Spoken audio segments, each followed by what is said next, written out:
Barrister Umair साहब, आप बताइएगा ये हो क्या रहा है पार्टी में? देखिए, कोई उस तरह के कहें कि कोई बड़े डिफरेंसेस नहीं, डिफरेंस ऑफ ओपिनियन ज़रूर होता है। पिछले दिनों हमारी पार्लिमानी पार्टी की मीटिंग हुई, 6 घंटे पे मुहित थी और उसमें अचकज़ई साहब, अलामा नासिर साहब सारे मौजूद थे। डिफरेंट इश्यूज़ पर डिस्कस किए। खान साहब की रिहाई ज़ाहिरी बात है मेन कंसर्न है, उस भी बात हुई। देखिए हमें एक समझने की ज़रूरत है, इमरान खान अगर कोई अंदर हैं, किसी शख्सियत पे 300 से ज़ायद केसेस बने, एक केस ख़त्म होता है दूसरा शुरू हो जाता है। फिर इमरान खान ही के लिए पूरी आइनी ढांचा बदला गया।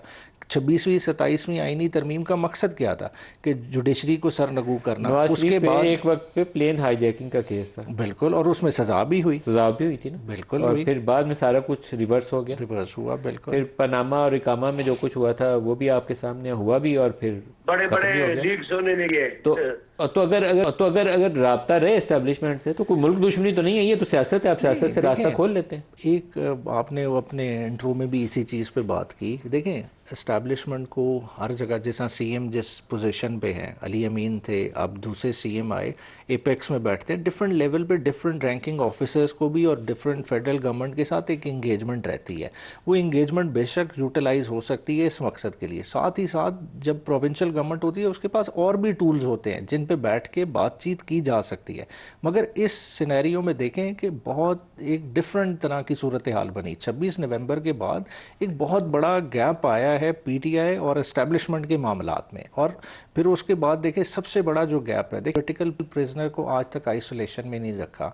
आज 7.5 माह हो गए हैं इमरान खान की अपनी किसी सियासी रुफका से मुलाकात भी नहीं हुई।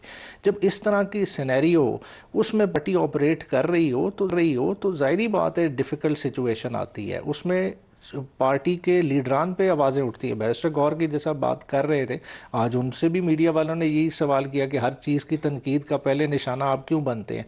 देखिए, एक कोई आपकी कोशिश जमात भी की माजरत के साथ लीडरशिप जो है ना, मुझे सख्त लफ्ज़ है, बुरा ना मानिएगा, स्पाइनलेस लीडरशिप होती है ना, स्पाइनलेस लीडरशिप है।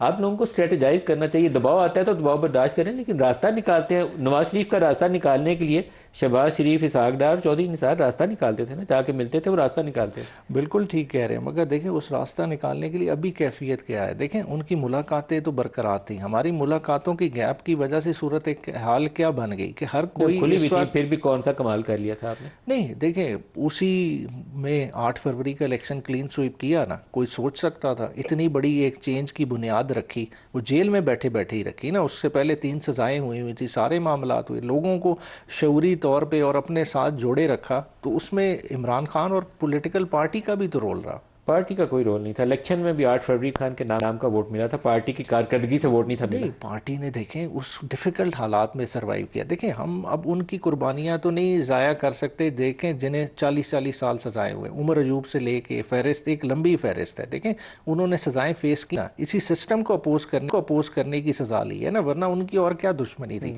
उन्हें पीटीआई का साथ देने की सज़ा मिली ना। अगर जरताज गुल आज डिस्क्वालीफाइड हैं, 40 साल की सज़ा है, तो वो किस वजह से है। हमारे दूसरे जो एमएनएज एमपीएस डिस्क्वालीफाई हुए, जेलों में गए, आज हामिद रज़ा साहब जेल में हैं, वो क्यों हैं, किस वजह। हालांकि उनकी तो जमात भी एक अलहदा थी, क्यों सज़ा दी जा रही है। इमरान खान के साथ होने की सज़ा दी है।